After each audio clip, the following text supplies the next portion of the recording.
ரஷ்ய அதிபர் Putin India வருகிறார் அப்படிங்கிற நல்ல ஒரு செய்தி ஒன்று கிடச்சிருக்கு. இதனால் நமக்கு ஏதாவது நல்லது விளையுமா அப்படின்னு கேட்டால், ரஷ்யாவுக்கும் இந்தியாவுக்கும் இடையில இருக்கக்கூடிய நட்பு அப்படிங்கிறது 50 ஆண்டுகளுக்கும் மேலானது. ஏகப்பட்ட நன்மைகள் வந்து சேரும் அப்படின்னு சொல்கிறாங்க. எதுக்காக புட்டின் அவர்கள் திடுதுப்புன்னு இந்தியா விசிட் பண்ணுறாரு? மிடில் ஈஸ்டில் நிலவக்கூடிய வித்தியாசமான போர் முறை, அதற்கு இடப்பட்ட கேப்பில் புட்டின் வராரா? ஏதோ ஒரு பெரிய சம்பவம் ஒன்று இருக்குது. MQ-9 ஈரான் உடச்சி போட்டாங்க. அப்போ அமெரிக்கா அழுதுருப்பாங்களே, எப்படி அழுதுருக்காங்க அப்படிங்கிறது தொடர்பான வீடியோ, இவங்க எப்படி அதை அடித்து நொறுக்குனாங்க அப்படிங்கிறது தொடர்பான கிளியரான விஷுவல்ஸ் தான் நம்ம பேச போகிறோம், பார்க்க போகிறோம். டீட்டெயிலாக பேசுவோமா? வாங்க பார்க்கலாம் உறவுகளே. இது Prasad signature.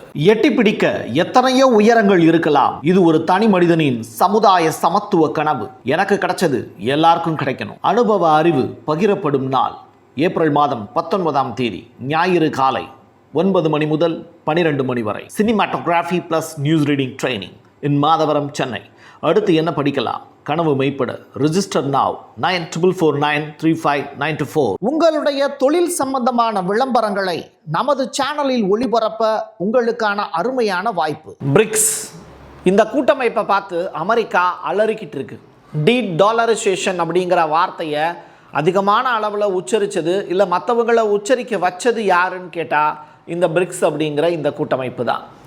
Brazil, Russia, India, China, south Africa, இந்த 5 முக்கியமான நாடுகளும் இணைந்து தான் இந்த கூட்டணியை உருவாக்குனாங்க. இதனுடைய நோக்கம் டாலருடைய மதிப்பை குறைக்கிறதில்ல, தங்களுடைய நாணயத்தின் மதிப்பை உயர்த்தி காட்டுவது.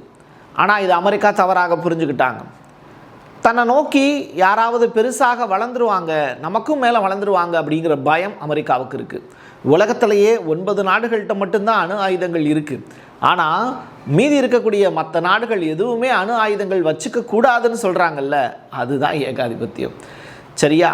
அப்போது அணு ஆயுதம் வைத்திருக்கக்கூடிய நாடுகள் எப்படி அணு ஆயுதம் இல்லாத நாடுகள் மேலே போர் தொடுக்கிறாங்களோ, அதே மாதிரி டாலருக்கு நிகராக தான் உங்களுடைய ரூபாய் மதிப்பே இருக்கணும் அப்படிங்கிற அந்த கொள்கையோடு அமெரிக்கா இருக்காங்க.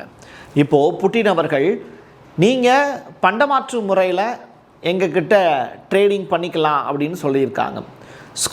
இதுதான் இந்த இடத்துல வந்து ஒரு பெரிய மாற்றம் பிரிக்ஸ் மூலியமாக. ஸோ ரஷ்ய அதிபர் புட்டின் செப்டம்பர் மாதம் இந்தியாவில் இருக்கக்கூடிய நம்முடைய புதுடில்லி தலைநகருக்கு வருகிறார். 2026 பிரிக்ஸ் மாநாடு அப்படிங்கிறது இந்தியாவில் நடக்க போகுது அப்படிங்கிற நல்ல ஒரு செய்தி. இதன் விளைவாக இந்தியாவுக்கும் சைனாவுக்கும் இடையிலான டைஅப் கூட அதிகமாகும்னு சொல்கிறாங்க. பாகிஸ்தான் இப்போ அமெரிக்காவோடு நெருக்கம் காட்டி இருக்கக்கூடிய சுச்சுவேஷனில் இப்போ சீனா இந்தியாவோடு ஒரு பெரிய பாண்டை இந்த இயரோட எண்டில் ஏற்படுத்துவதற்கான வாய்ப்பு இருக்குது. ஸோ இந்த இயருடைய 3வது காலாண்டு அப்படின்னு சொல்லுவாங்க, அது சூப்பராக இருக்க போகுது அப்படின்னு சொல்கிறாங்க இந்தியாவுக்கு. அமெரிக்கா போர் அப்படின்னு ஒன்று வந்துருச்சு அப்படின்னா அவங்க தான் முன்னாடி நின்று களமாடுவாங்க. அதே நேரத்தில் வம்புழுக்கிறதும் அவங்க தான், கடைசியில் அடி வாங்கிட்டு ஓடுறதும் அவங்க தான். இது காலங்காலமாக நடந்துக்கிட்டு இருக்கக்கூடிய விஷயம். இப்படிப்பட்ட சுச்சுவேஷனில் ஈரானுடைய வான்பரப்பில் கண்காணிப்பு மேற்கொள்வதற்காக அமெரிக்க கடற்படையினுடைய MQ-4C ட்ரைட்டன் அப்படிங்கிற அந்த ஆள் இல்லாத விமானம் சுற்றி வந்துச்சு. அதனுடைய ரேட்டுக்கு கொஞ்சமாவது மதிப்பு கொடுத்து அதை ஈரானுடைய வான்பரப்புக்குள்ளே வரக்கூடாதே அப்படிங்கிற அந்த யோசனை அமெரிக்காவினுடைய சென்காமுக்கு இல்லை. இதன் காரணமாக IRGC ஃபஸ்ட் வார்னிங் கொடுத்துருக்காங்க. அதையும் தாண்டி அந்த ஆள் இல்லாத ட்ரோனை ஓட்ட தெரியாதவன் வண்டி ஓட்டிகிட்டு போய் வேற ஒரு வீட்டுக்குள்ளே வேவு பார்த்த கதை தான் அங்கே நடந்திருக்கு. ஆக மொத்தத்தில் வந்து வீட்டுக்கு சொந்தக்காரன் யார்? ஈரான் வந்து அந்த விமானத்தின் மீது ஒரு அட்டாக்கை நடத்திருக்காங்க. இதன் காரணமாக அமெரிக்க கடற்படைக்கு சுமார் $600 மில்லியன் அளவிற்கு இழப்பு ஏற்பட்டிருக்கு அப்படிங்கிறது தான்.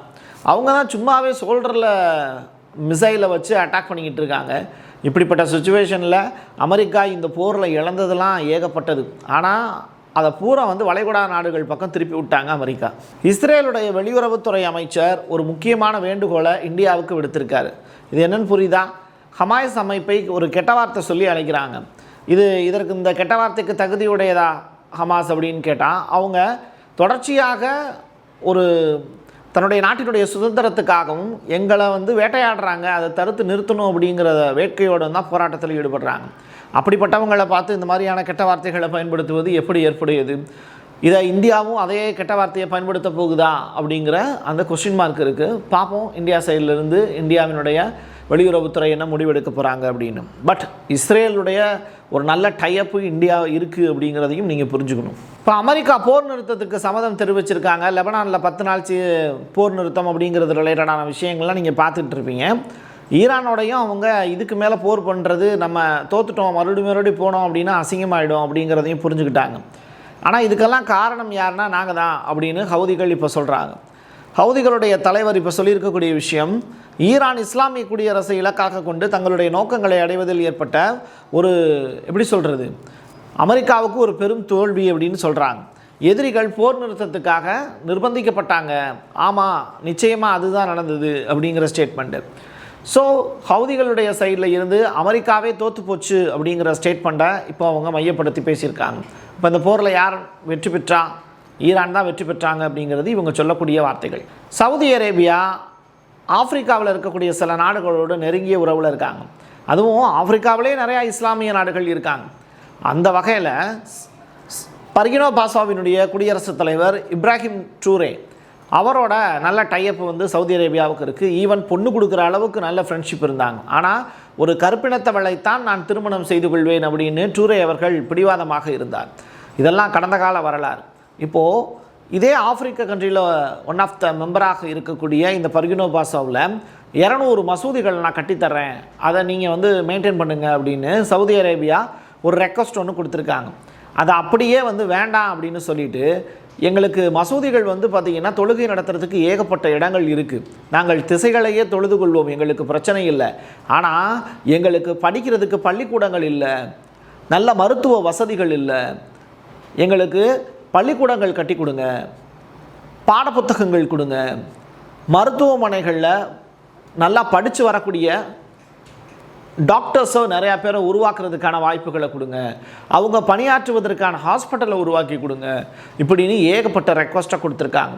ஸோ ஒரு நாட்டுக்கு எது தேவை அப்படிங்கிறத அவங்க தெளிவாக புரிஞ்சு வச்சுக்கிட்டு தான் சவுதி அரேபியா கிட்ட இந்த ரெக்வஸ்ட்டை கொடுத்துருக்காங்க. பர்கினோ பாசோவினுடைய தலைவர் இப்போ சூப்பராக செயல்பட்டுக்கிட்டு இருக்காரு. அந்த நாட்டு மக்களுக்கு எது தேவை அப்படிங்கிறத ஒரு நல்ல தலைவனாக புரிந்து கொண்டு அந்த மக்களை வழி நடத்திக்கிட்டு இருக்காரு. வாழ்க. இப்படிப்பட்ட நல்ல மனிதர்கள்லாம் ஒரு நாட்டுக்கு தலைவராக இருப்பது அமெரிக்காவினுடைய கண்களில் அப்படியே புகைச்சலை ஏற்படுத்தும். எப்படியாவது இவரை போட்டு தள்ளிடணும் அப்படின்னு பலமுறை ட்ரை பண்ணிக்கிட்டு இருக்காங்க. ஆனால் இவருடைய மாளிகையை சுற்றி, இவருடைய வீட்டை சுற்றி ஆப்பிரிக்கர்கள் தினந்தோறும் தங்களுடைய வீட்டில் தூங்குறதுக்கு பதிலாக இவருடைய மாளிகையை சுற்றி தூங்கி கொண்டு அவருக்கு பாதுகாவலனாக இருக்கிறார்கள் அப்படிங்கிறது தான் யதார்த்தமான உண்மை. போதுண்டா சாமி, இதுக்கு மேலே நம்மளால முடியாது, ஒரு நாளைக்கு 2 மணி நேரம் பவரை கட் பண்ணு, நம்ம நிறையா கடன் வாங்கிட்டோம், நாடு ரொம்ப அதில் பாதாளத்தில் கிடக்கு, இதை தூக்கி மறுபடியும் நிப்பாட்டணும் அப்படின்னா சவுதி அரேபியாட்ட வாங்கியாச்சு, யுஏஇட்ட வாங்கியாச்சு, வாங்கினது பூரா கடன் திருப்பி கொடுக்கறதுக்கான வாய்ப்பு நம்ம நாட்டில் இல்லை. அதனால் சேவ் பண்ணுங்கடா இதை, எலக்ட்ரிசிட்டியை அப்படின்னு சொல்லிட்டு இப்போது ஷெபாஸ் ஷெரீப் அவர்கள் கொண்டு வந்திருக்கக்கூடிய ஒரு அற்புதமான விஷயம், ஒரு நாளைக்கு 2 மணி நேரம் பவர் கட்டு பாகிஸ்தான் முழுவதும். அதை மக்கள் ஏற்றுக்கிட்டு தான் ஆகணும். மின்சாரம் இல்லை அப்படிங்கிறாரு, வேறு வழி இல்லை, மக்களும் அதை அட்ஜஸ்ட் பண்ணி வாழ்ந்துக்கிட்டு இருக்காங்க. கட்டத்துறைக்கு கட்டஞ்சரி இல்லைன்னு நினைக்கிறேன், அந்த கதையாக போயிட்டுருக்கு. ரஷ்யாவுக்கும் ஃப்ரான்ஸுக்கும் இடையில் இருக்கக்கூடிய பஞ்சாயத்து, பால்டிக் பிராந்தியம் அப்படின்னு சொல்லிட்டு ஒரு கடல் ஏரியா இருக்குது. அதுக்கு மேலே நேட்டோவினுடைய வான்வெளிக்கு அருகே பிரெஞ்சு ரஃபேல் போர் விமானங்கள் ரஷ்யாவினுடைய Su-30 இருக்குல்ல, நமக்கு கூட கொடுத்தாங்க, அந்த போர் விமானங்களை வழிமறைச்சிருக்காங்க. ஸோ பால்டிக் ஏரியாவில் ரஷ்யாவுக்கும் பங்கு இருக்குது அப்படிங்கிறது அவங்களுடைய நினைப்பு. ஆனால் இப்போது நடந்திருக்கக்கூடிய ப்ராப்ளம், புதிதாக 2 நாடுகளுக்கு இடையில் பஞ்சாயத்தை உருவாக்கிடும் போல். ஸோ இராணுவ பதட்டம் வந்து புதியதொரு கவலை ஏற்படுத்தியிருக்கு. இப்போ தான் வந்து மேக்ரான் அவர்களும் இங்கிலாந்தினுடைய பிரதமர், மிக முக்கியமான ஒரு பிரதமர் யார், நம்ம ஸ்டாமர் அவர்களும் சந்தித்து பேச்சுவார்த்தையெல்லாம் ஈடுபட்டுக்கிட்டு இருக்காங்க. இதை பற்றியும் கண்டிப்பாக பேசுவாங்க, இல்லைன்னு சொல்லலை. பட் ரஷ்ய விமானங்கள் கதிர்வீச்சு எதிர்ப்பு ஏவுகணைகளை ஏற்றிட்டு போச்சு, அதனால தான் வந்து அதை இடமறிச்சோம் அப்படிங்கிற மாதிரியான டோன்லையும் இப்போது ஃப்ரான்ஸ் சொல்கிறாங்க. எது எப்படியோ ஏதோ ஒரு பெரிய சம்பவம் நடந்திருக்கு, அதை மறைக்கிறாங்க. 2 நாடுகளும் பேசி ஒரு முடிவுக்கு வந்ததற்கு பிறகு செய்திகளை வெளியிடுவாங்க. ஈரான் சைடில் சொல்லியிருக்கக்கூடிய விஷயம், அதாவது அணுசக்தி அப்படிங்கிற அந்த திட்டத்தை பற்றி நாங்கள் எதுவும் பெருசாக பேசலை. அணுசக்தி ஒப்பந்தங்கிறது அமெரிக்கா என்ன சொல்கிறாங்களோ சைன் பண்ணுறோம். பட் யுரேனியம் வந்து நாங்கள் ஒப்படைக்கிறோம் அப்படின்னு சொல்கிறது வந்து இன்ன வரைக்கும் அந்த முடிவுக்குள்ளே நாங்கள் வரலை, நாங்கள் என்ன யுரேனியத்தை ஒப்படைக்கிறோம் அப்படிங்கிறத அமெரிக்காவுக்கு சொல்லவே இல்லை. அந்த மாதிரியான ஒப்பந்தங்கள்லாம் நாங்கள் போடவே இல்லை. இல்லாத ஒரு செய்தியை வந்து அமெரிக்கா பரப்பிக்கிட்டு இருக்காங்க. ட்ரம்ப் அந்த மாதிரி வேலையை செய்கிறாரு. ஸோ ஒப்பந்தம் அப்படிங்கிறது பேச்சுவார்த்தை தான் நடந்துக்கிட்டு இருக்கே தவிர இன்னும் முடிவு எட்டப்படலை அப்படிங்கிறத ஈரான் சைட்லேருந்து இப்போ விளக்கமாக கொடுத்துருக்காங்க. கடந்த 36 மணி நேரம் உலகமே அமைதியாக இருக்குது. ஆனால் ஸ்ட்ரெய்ட் ஆஃப் ஹார்மஸில் கப்பல்லாம் போயிட்டு வந்துக்கிட்டு இருக்கா அப்படிங்கிற கொஸ்டின் உங்களுக்குள்ளே இருக்கும்ல. அமெரிக்க கடற்படை முற்றுகை போக்குவரத்தை தொடர்ந்து சீர்குலைத்து வருது அப்படிங்கிறது தான் செய்தி. அதாவது மற்ற நாட்டு கப்பல்களை போக விடாமல் தடுக்கிறாங்க அமெரிக்கா அப்படிங்கிறது. ஸோ இப்படிப்பட்ட சுச்சுவேஷனில் போக்குவரத்துக்கு இடையூறாக அமெரிக்கா தான் செயல்பட்டுக்கிட்டு இருக்கே தவிர ஈரான் வரக்கூடியவங்க எல்லாத்தையுமே வாங்க வாங்கன்னு கல்யாண வீட்டுக்கு வர்றவங்க மாதிரி வரவேற்றுக்கிட்டு தான் இருக்காங்க. இப்போது அமெரிக்கா தான் பிரச்சனைக்குரிய ஒரு விஷயமா ஸ்ட்ரெய்ட் ஆஃப் ஹார்மஸில் மாறி இருக்கே தவிர ஈரான் தங்களுடைய வணிக நோக்கத்தில் தெளிவாக இருக்காங்க. நண்பேண்டா அப்படின்னு சொல்லக்கூடிய அளவிற்கு ரஷ்யாவும் இந்தியாவும் எண்ணெய் விநியோகம் அப்படிங்கிறதுலையும் கச்சா எண்ணெய் விநியோகங்கிறதுலையும் ஏன் எல்பிஜி விநியோகம் அப்படிங்கிறதுலையும் உங்களுக்கு நாங்கள் இருக்கோம், நீங்கள் கவலையப்படாதீங்க, எப்போவுமே நாங்கள் உங்களுக்கு சிறந்த நண்பனாக இருப்போம் அப்படின்னு சொல்லியிருக்காங்க. அதாவது இது தொடர்பாக டெனிஸ் அலிபோவ் அப்படிங்கிற தூதர், ரஷ்யாவினுடைய தூதர், அவர் இந்த ஸ்டேட்மெண்ட்டை சொல்லியிருக்காரு. $100 பில்லியன் அளவிலான வர்த்தக இலக்கை அடைவதில் தற்போது பெரிய கவனம் இந்தியாவுக்கும் ரஷ்யாவுக்கும் இடையில் போயிட்டுருக்கு. இந்தியாவினுடைய வளர்ந்து வரக்கூடிய உலகளாவிய செல்வாக்கு பற்றி எங்களுக்கு நல்லாவே புரியுது. ஒரு நல்ல நண்பனை நாங்கள் மறுபடியும் தோளோடு தோளாக அணைத்து கொள்ளத்தான் விரும்புகிறோமே தவிர தள்ளி வைத்துக் கொள்ள விரும்பவில்லை அப்படிங்கிற ஸ்டேட்மெண்ட்டையும் சொல்லியிருக்காங்க. வாழ்க வளமுடன் அப்படின்னு சொல்லி நிறைவு செய்யலாமா? என் கையெழுத்து என் மக்களுக்கானது உறவுகளே. மீண்டும் ஒரு பதிவில் சந்திக்கலாம். எட்டி பிடிக்க எத்தனையோ உயரங்கள் இருக்கலாம். இது ஒரு தனி மனிதனின் சமுதாய சமத்துவ கனவு. எனக்கு கிடைச்சது எல்லாருக்கும் கிடைக்கணும். அனுபவ அறிவு பகிரப்படும் நாள் ஏப்ரல் மாதம் 19ஆம் தேதி ஞாயிறு காலை 9 மணி முதல் 12 மணி வரை. Cinematography plus news reading training இன் மாதவரம், சென்னை. அடுத்து என்ன படிக்கலாம்? கனவு மெய்ப்பட. ரிஜிஸ்டர் நாவ் 94493594. உங்களுடைய தொழில் சம்பந்தமான விளம்பரங்களை நமது சேனலில் ஒளிபரப்ப உங்களுக்கான அருமையான வாய்ப்பு.